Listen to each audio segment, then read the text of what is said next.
Good morning, it's James. It is so good to see you today. Thank you for your time. Thank you for your energy. I'm deeply grateful to have the honor and the blessing of laying eyes on you. And I do hope and pray that this message finds you and all the people that you love peaceful, thriving, and very, very well.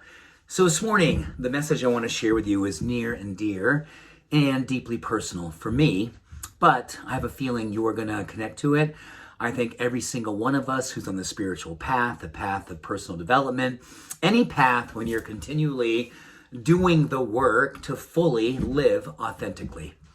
Authenticity is a word that is a lot used. It's used a whole lot.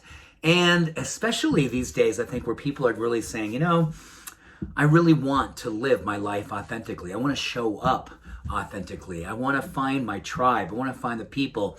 I want to be in environments and communities where I just show up as who I truly am. And my authenticity is something I feel proud about. And I also feel it's safe in being vulnerable when I am just who I am and give myself permission to embody that. So when I was a much younger person, nearly 40 years ago, I made my first trip to India and Nepal. And one of the things I did, which was so scary for me, I was absolutely petrified, but I knew I wanted to do it. I knew it was going to be good for me. And I had this really beautiful feeling in my heart that it would change my life. And it did. It was the first time I did a 30-day silent retreat.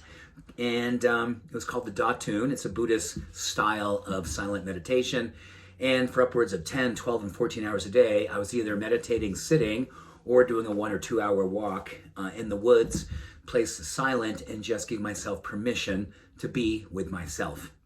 And it was really, really hard. And there were days I wanted to escape myself. There were days I wanted to leave. There was so much pain. And eventually there was windows of light. And then a little bit more light as I started to really deepen my practice. And there hasn't been a day that's gone by where I meditate every single morning.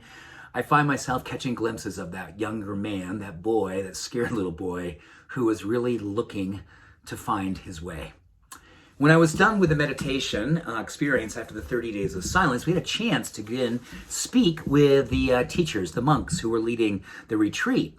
And when it was my turn to ask a question, and it was, first of all, it was wild. It's like surreal to actually talk for the first time when you've been silent for weeks, and then you're given the opportunity to speak, and you would think, I go, wow, something profound must have came out, right, James?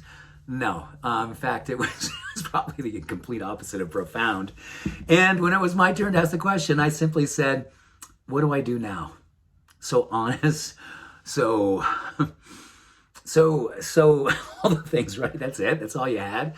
After 30 days of being silent, doing all the deep spiritual work, what do I do now? Well, that's what I had.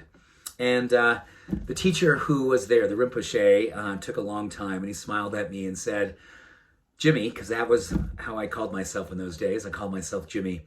He said, Jimmy, I simply want you to think about and then give yourself permission to be a rose. Simply be a rose. A rose never needs to call out to the rest of the garden or to people who walk into a garden full of beautiful flowers. The rose just is, and in itself is more than enough. And eventually when people are scanning a garden, they eventually are drawn to the rose. Its beauty, its exquisite nature that's just fully innate to the rose. And a rose never has to do more than just fully being itself, participating in being a rose.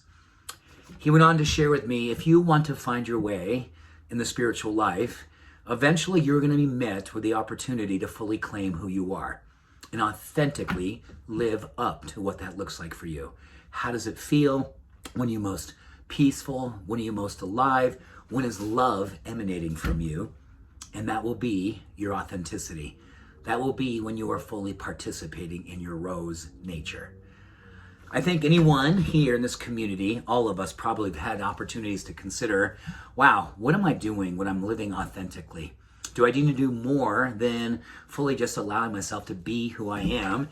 And no, it's enough. I think that's the message. You are enough. You are always enough. And we get a chance to feel like we're enough when we fully participate in our truth, living our values, living our truth, living fully up to what I know our heart loves to be, and then giving ourselves permission to be just that. That is authenticity. That is peace. That is spirituality. That is, I believe, the great work of all of our lives.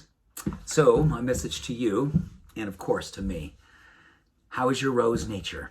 Are you fully leaning in and living up to your rose nature?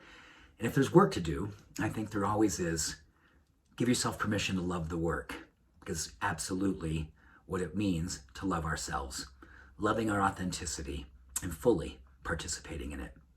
Thank you for listening today. Thank you for showing up. I love and appreciate you, and I hope this day and this message finds you living authentically and beautifully as you are.